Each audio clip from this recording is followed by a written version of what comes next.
Mi mejor amiga planeó mi boda como si fuera suya, pero 2 meses después me bloqueó sin explicación y puso a todos nuestros amigos en mi contra diciendo que la lastimé. Hace 2 meses me casé con el hombre de mi vida, y ese mismo día perdí a mi mejor amiga de 9 años sin siquiera saberlo. Katja estuvo a mi lado en la boda, sonriendo en cada foto, abrazándome, brindando por mi felicidad, y 3 días después dejó de contestarme los mensajes. Así, de la nada, para siempre. No hubo pelea, no hubo grito, no hubo una sola palabra de reclamo, solo un silencio que duró semanas y que terminó con ella diciéndome que ya no quería ser mi amiga porque yo la había lastimado demasiadas veces. Hasta el día de hoy no me dice cuáles fueron esas veces, solo repite que yo debería saberlo, y por si el silencio fuera poco, mientras yo me rompo la cabeza tratando de entender qué crimen cometí, me entero de que Katja anda contándoles a todos nuestros amigos en común su propia versión de los hechos, una versión donde ella es la santa sacrificada y yo soy la villana desagradecida. Amigos de años empezaron a mirarme distinto de un día para el otro, sin darme siquiera la oportunidad de defenderme. Perdí a mi persona favorita en el mundo y ni siquiera me dieron el motivo. Escribo esto porque necesito ayuda para entender algo que, por más vueltas que le doy, no tiene ningún sentido. Tengo 27 años. Katja y yo nos conocimos a los 18 y fuimos inseparables durante 9 años. De esas amistades que uno cree que van a durar toda la vida. Ella iba a ser la madrina de mis hijos, la que lloraría conmigo en los momentos malos. Cuando Lucas me pidió casamiento, Katja fue la primera persona a la que le conté, antes incluso que a mi propia madre. La llamé llorando de felicidad esa misma noche, y su reacción me llenó el corazón, porque casi me arrancó el teléfono de la emoción y me suplicó, literalmente me suplicó, que la dejara ayudarme a planear toda la boda. Yo, que soy un desastre organizando cosas y que además andaba corta de dinero, le dije que sí con lágrimas en los ojos. Pensé que era la suerte más grande del mundo tener una amiga así. Le dije que sí, agradecida hasta los huesos. No tenía la más mínima idea de que ese sí inocente, dicho con lágrimas de felicidad, era en realidad el principio del fin de nuestra amistad. Lucas y yo no teníamos mucho dinero, así que decidimos hacer una boda chica y sencilla en el patio de la casa de mis padres. Nada de salón caro ni de lujos, solo la gente que queríamos y comida rica. Cuando Katja escuchó el plan, se ofreció a encargarse de absolutamente todo, y su familia, que tiene más plata que la mía, puso una parte importante. El equipo de sonido completo, buena parte de la comida, el armado de las mesas, las sillas y las luces que colgaron por todo el patio. Fue una ayuda enorme, de verdad, y por eso me sentía tan en deuda con ella. Yo se lo agradecí hasta el cansancio, de verdad, 1000 veces, porque me parecía un gesto enorme de amistad. Pensaba que tenía a la mejor amiga del planeta, y durante las primeras semanas de organización, todo parecía un sueño hecho realidad. Nos reíamos armando listas, probando comidas, eligiendo música. Yo pensaba que era la novia más afortunada del mundo por tener una amiga así a mi lado. Pero ahora, mirando para atrás con la cabeza más fría, empiezo a ver cosas que en el momento dejé pasar. Katja no ayudaba a planear mi boda. Katja planeaba su idea de mi boda, y yo era apenas una invitada más en mi propio casamiento. Cuando yo proponía algo para mi propia boda, un color, una comida, una canción, ella lo cambiaba con toda la dulzura del mundo por lo que a ella le parecía mejor, y de alguna forma yo terminaba dándole las gracias por corregirme. Un día me llevó casi a la fuerza a una tienda cara y me compró un maquillaje carísimo que yo le había dicho, clarito, mirándola a los ojos, que no me gustaba ni me hacía sentir cómoda, que no era mi estilo. Insistió igual, con una sonrisa, diciendo que yo no entendía de estas cosas y que ella sabía lo que me quedaba bien. Yo me lo guardé, no quise hacer problema, porque al fin y al cabo ella estaba poniendo tanto de su parte que discutir me parecía una desagradecida. Ese fue mi primer error, uno de muchos. Empecé a callarme cosas para no incomodarla, sin darme cuenta de que cada silencio mío ella lo estaba anotando en una lista que yo ni sabía que existía. El día de la boda fue hermoso, o al menos yo lo viví así. Todo salió bien, la comida estuvo rica, la gente bailó hasta tarde, Lucas y yo estábamos flotando de felicidad. Katja se movió toda la noche como la anfitriona principal, dando órdenes al personal, acomodando mesas, saludando invitados como si la fiesta fuera suya, y yo la miraba de lejos, agradecida, sin sospechar nada, pensando en cómo se lo iba a compensar todo cuando pasara el revuelo. Porque esa era mi idea desde el principio, agradecerle en grande una vez que pasara todo el caos de la boda, con un regalo pensado, una cena especial, un gesto grande solo para ella y su familia. Tenía todo planeado en la cabeza. Nunca llegué a hacerlo, y ese, por lo visto, fue el clavo final de mi ataúd. Al día siguiente, cuando le escribí para decirle lo increíble que había estado todo, me contestó con un mensaje seco, cortante, de una sola palabra. Me quedó raro, pero pensé que estaba agotada por el trajín de la fiesta. No estaba cansada. Me daría cuenta después, decidiendo cómo cortarme de su vida. Los días siguientes fueron un muro de silencio. Mis mensajes quedaban en visto, mis llamadas sin responder. Al principio me convencí de que necesitaba descansar del ajetreo de la boda, que en unos días se le pasaba. Pero en el fondo, muy en el fondo, algo me apretaba el estómago día y noche, esa sensación horrible de que algo grave se había roto y yo era la única que no sabía qué era. Pasó una semana, 2, 3. El silencio se hacía cada vez más pesado y más raro, hasta que se volvió imposible de ignorar. 9 años de amistad convertidos, de un día para el otro, en nada. Y lo peor todavía no había pasado. Pero el silencio no fue lo peor, aunque parezca imposible. Lo peor de todo fue empezar a enterarme, por boca de otras personas, de lo que Katja andaba diciendo de mí a mis espaldas, tejiendo una historia, mientras a mí me daba la callada absoluta y ni siquiera me miraba. Ahí entendí que esto no era un simple enojo pasajero, era algo mucho más profundo, algo que ella venía cocinando hacía mucho más tiempo del que yo jamás imaginé. Actualización 1. Después de casi 3 semanas ignorándome, Katja finalmente me mandó un mensaje. Me encontré de pie en la cocina cuando llegó, con el teléfono en la mano, convencida de que por fin íbamos a aclarar todo. Lo abrí temblando. A medida que lo leía se me fue cayendo el alma al piso, línea por línea. Después de casi 3 semanas ignorándome, me llegó un mensaje larguísimo de ella. Se me aceleró el corazón, pensé que por fin íbamos a aclarar todo,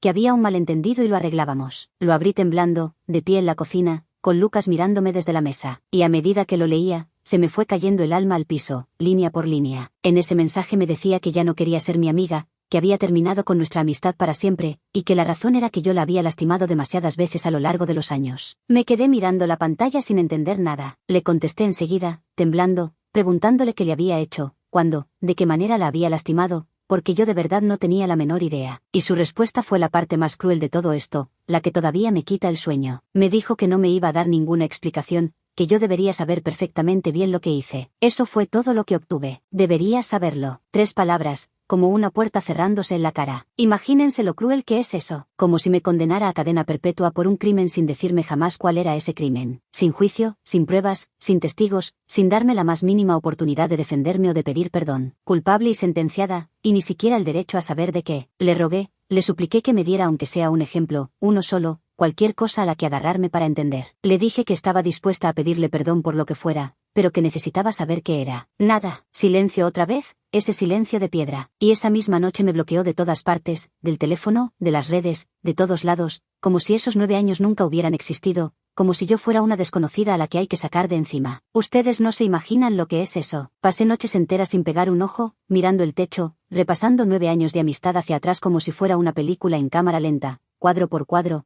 buscando desesperada el momento exacto en que la lastimé tanto como para merecer una condena así. Revisé conversaciones viejas de años atrás, fotos, recuerdos, cumpleaños. Me pregunté 1000 veces si había sido un chiste que le cayó mal, un cumpleaños que olvidé sin darme cuenta, un comentario desafortunado en alguna reunión, un préstamo que no devolví. Cualquier cosa. Me culpé por todo, absolutamente por todo. Me sentí un monstruo horrible sin saber siquiera de qué era culpable, pidiendo perdón por dentro por un crimen que no lograba encontrar. Bajé de peso sin darme cuenta, andaba distraída todo el día, me olvidaba las cosas, lloraba a escondidas en el baño del trabajo entre reunión y reunión. Katja me había metido en una cárcel de culpa sin barrotes. Y la pregunta que más me destrozaba por dentro no era siquiera por qué se iba, sino algo que no encajaba de ninguna manera. Si yo era una amiga tan mala, tan dañina, tan tóxica como ahora decía, entonces ¿por qué había insistido con tantas ganas en planear mi boda entera? ¿Por qué había puesto tanto dinero de su familia? ¿Por qué había estado sonriendo feliz a mi lado hasta el último minuto de la fiesta? Nada de eso tenía sentido. Y todavía no había descubierto lo que estaba pasando por detrás, con el resto de nuestros amigos, algo que me iba a doler todavía más que el bloqueo. Actualización 2. Mientras a mí me tenía bloqueada en su silencio de piedra,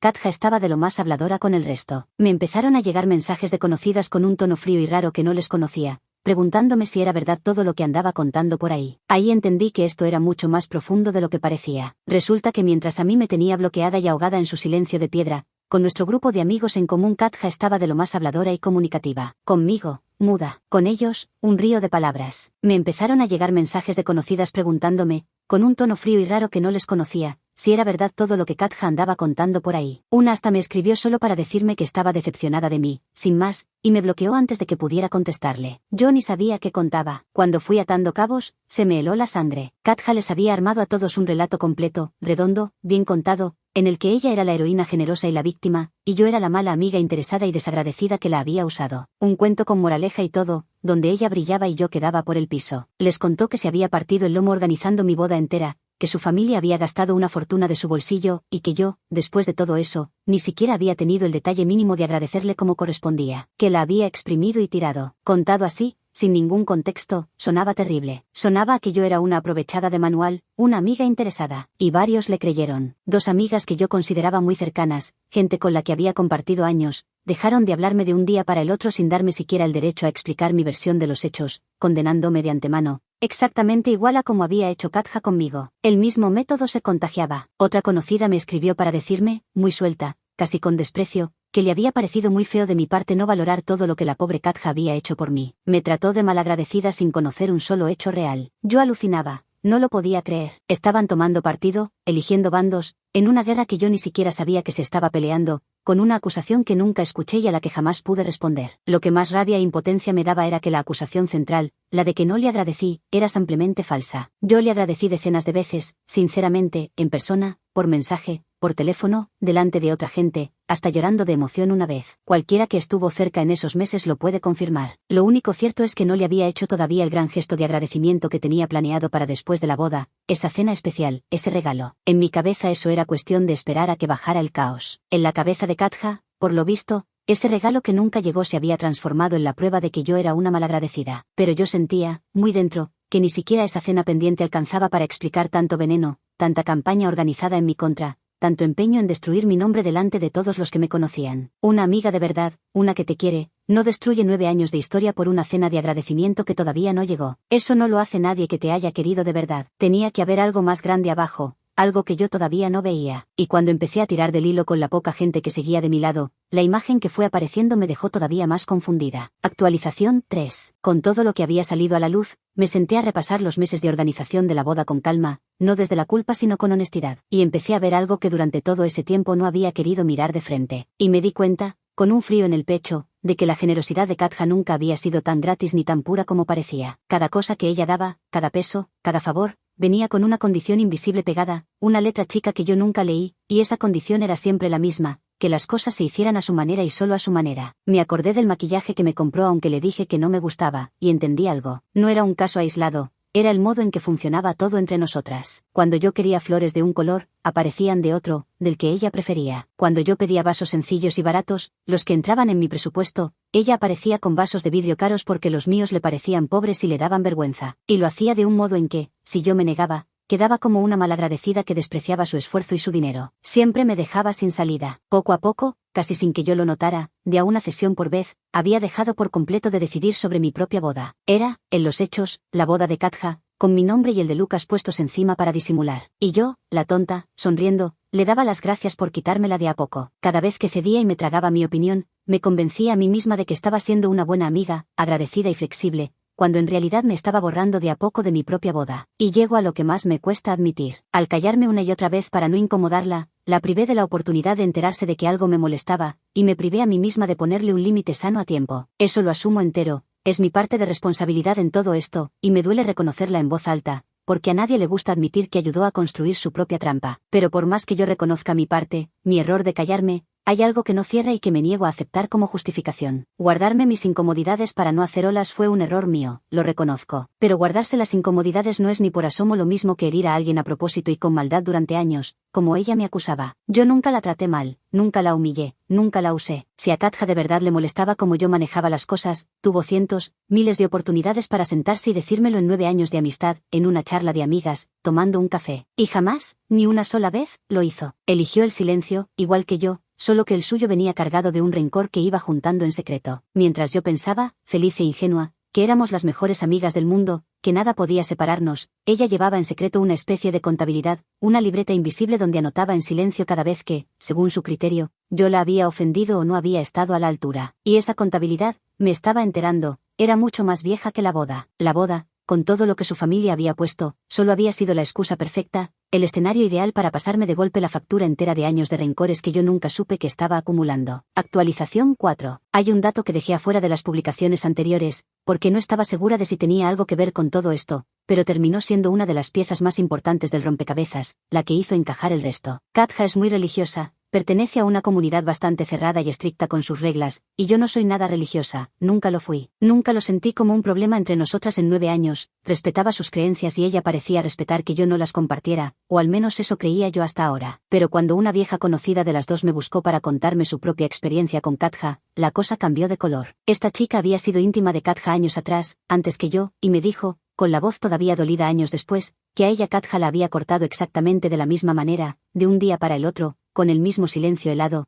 la misma frase idéntica de deberías saber lo que hiciste, palabra por palabra. Se me puso la piel de gallina. No lo podía creer, se me caía el teléfono de las manos. Yo pensaba que era la única, que había algo profundamente mal en mí, que yo era el problema. Y de repente aparecía otra persona contando mi misma pesadilla, con mis mismas palabras. Resulta que no era la única, ni de lejos. Era un guión que Katja ya había ensayado y usado antes conmigo, con la frialdad de quien repite algo que le sale de memoria. Según esta chica, que conocía bien ese ambiente, en el mundo de Katja había una idea muy rígida y muy marcada de lo que una buena amiga debe dar y devolver, casi como una deuda sagrada que se lleva anotada en una libreta y que hay que saldar. Ciertos gestos, ciertas contribuciones, ciertas muestras públicas de gratitud que se esperaban sí o sí. Cuando la otra persona no cumplía con ese código no escrito, con esa deuda invisible, aunque ni siquiera supiera que ese código existía, Katja jamás lo hablaba, nunca daba la oportunidad de corregir nada. Solo lo sumaba a la cuenta, en silencio, y cuando la cuenta llegaba a cierto número, cortaba por lo sano de un día para el otro y se iba haciéndose la víctima, dejando a la otra persona destrozada y sin entender nada. Escuchar eso fue un alivio y un mazazo al mismo tiempo. Un alivio porque por fin entendía que no era yo la del problema. Un mazazo enorme, porque significaba que mi mejor amiga de 9 años, la persona con la que pensaba envejecer, nunca me había querido de la forma incondicional en que yo la quise a ella. Yo era reemplazable en su vida, una más en una fila de amistades descartadas. Con esa información nueva en la cabeza, hice algo que volvería a hacer, aunque salió mal. Le mandé un mensaje desde un número que ella no tenía bloqueado, sabiendo que quizás no debía, pero necesitaba intentarlo una última vez. No lo hice para pelear ni para reprocharle nada, sino para decirle algo simple y sincero, que había hablado con otras personas y empezaba a entender el patrón, y que si de verdad había algo que yo le había hecho, le pedía por favor, por los 9 años juntas, que me lo dijera de frente para poder cerrar esto en paz. Le pedí de la forma más humilde que pude, sin exigir nada, solo un poco de claridad para poder cerrar la herida. Su respuesta, cuando llegó, me terminó de abrir los ojos del todo, y no fue para nada lo que yo esperaba, ni en 1.000.000 de años lo habría imaginado. Actualización 5. La respuesta de Katja llegó rápido, y fue tan reveladora que la leí 3 veces para asegurarme de que no la estaba malinterpretando. Yo esperaba, con el corazón en la boca, que por fin me diera el ejemplo concreto que le venía pidiendo de rodillas hacía semanas, esa cosa terrible que yo supuestamente había hecho. Pero en lugar de eso, me escribió un texto larguísimo, interminable, lleno de frases dramáticas sobre lo muchísimo que ella había sacrificado por mí a lo largo de los años, sobre lo poco valorada que se sentía siempre, sobre cómo yo, según ella,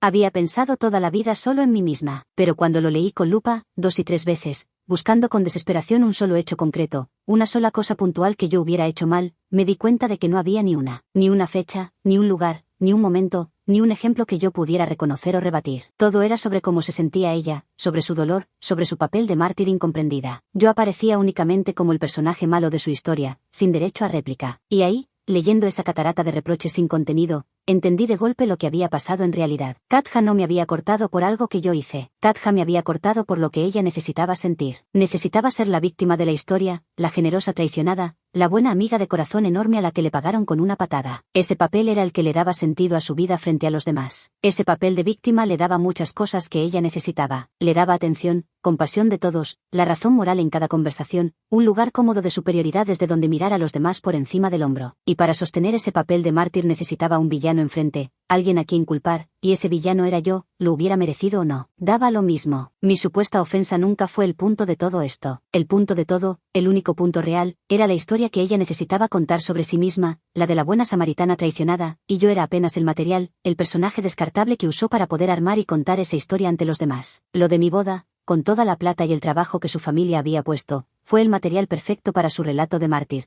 porque le daba la inversión y el sacrificio visible que hacía en su papel de víctima traicionada mucho más creíble y conmovedor ante los ojos de los demás. Nadie duda de la que puso tanto y recibió tan poco. Y entonces, releyendo esa carta vacía de hechos y llena de reproches, todas las piezas encajaron de golpe en mi cabeza, y la imagen que formaron me dejó sin aliento. Fue una sensación horrible y liberadora a la vez, las dos cosas juntas y revueltas. Horrible porque significaba que 9 años de mi vida, 9 años de risas hasta llorar, de secretos compartidos a las 3 de la mañana, de estar la una para la otra en cada crisis, habían sido, al menos para ella, una especie de larga actuación con fecha de vencimiento marcada desde el principio. Liberadora porque por fin, después de semanas de tortura, dejé de preguntarme qué había hecho mal. La respuesta era que no había hecho nada, o casi nada, y que hiciera lo que hiciera, por más perfecta que hubiera sido como amiga, el final habría sido el mismo. Estaba escrito desde antes. Pero aunque yo ya había entendido todo, la historia todavía no terminaba, porque nuestros amigos en común seguían divididos, y lo que pasó cuando la verdad empezó a salir a la luz entre ellos fue lo último que necesitaba para cerrar este capítulo. Actualización 6. Esta es la última parte, y por suerte tengo algo parecido a un cierre para contar, aunque no es el cierre de película que una desearía. Con el correr de las semanas, la campaña de Katja empezó a jugarle en contra sola. La chica que había sido su amiga antes que yo, la que la cortó de la misma forma años atrás, no fue la única. Aparecieron 2 personas más, de distintas épocas de la vida de Katja, con historias casi calcadas a la mía. El mismo silencio repentino sin aviso, la misma frase exacta de debería saberlo, el mismo papel de mártir traicionada ante todo el grupo. Cuando esas historias empezaron a circular y a compararse entre sí, hasta los amigos más convencidos por Katja empezaron a dudar. Un patrón que se repite 3,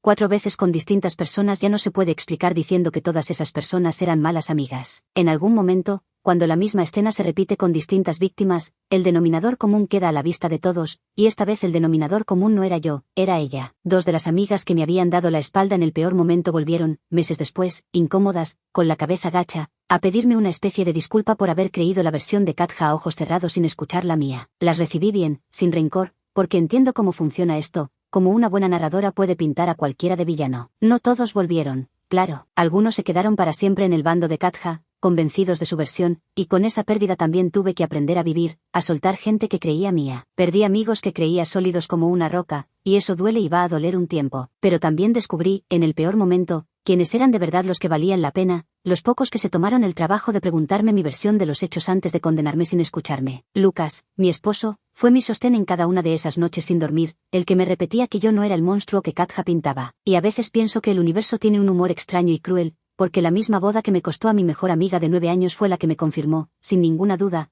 que me había casado con el hombre correcto. A Katja no volví a hablarle, ni ella a mí. No hubo reconciliación, no hubo escena de perdón, no hubo cierre bonito. A veces, lo confieso, todavía la extraño, pero no extraño a la Katja real que fui descubriendo al final de todo esto, la calculadora, la que llevaba la libreta de rencores. Extraño a la Katja que yo creí tener a mi lado durante 9 años, esa amiga leal y cariñosa que, ahora lo sé, quizás nunca existió del todo, o que solo vivió en mi cabeza. Ya no me pregunto qué hice mal, porque entendí que esa pregunta era la trampa entera. Era el lugar exacto donde Katja me quería, dando vueltas para siempre en mi propia culpa, castigándome yo sola para ahorrarle a ella el trabajo. Me tomó semanas de no dormir y muchas conversaciones dolorosas salir de ahí. Si algo saqué en limpio de todo este dolor, es que hay personas que no te abandonan porque vos las hayas lastimado de verdad, sino porque en algún momento, en su cabeza, decidieron que tu papel en su historia era el del villano. Y contra eso no existe disculpa que alcance, ni explicación que sirva, porque el crimen nunca fue real, nunca existió. La única forma de ganar ese juego, aprendí, es negarse a jugarlo, bajarse del tablero y seguir con la propia vida. Y eso, por fin, después de 2 meses hecha pedazos, sin dormir, llorando en baños ajenos y dudando seriamente de mi propia cordura,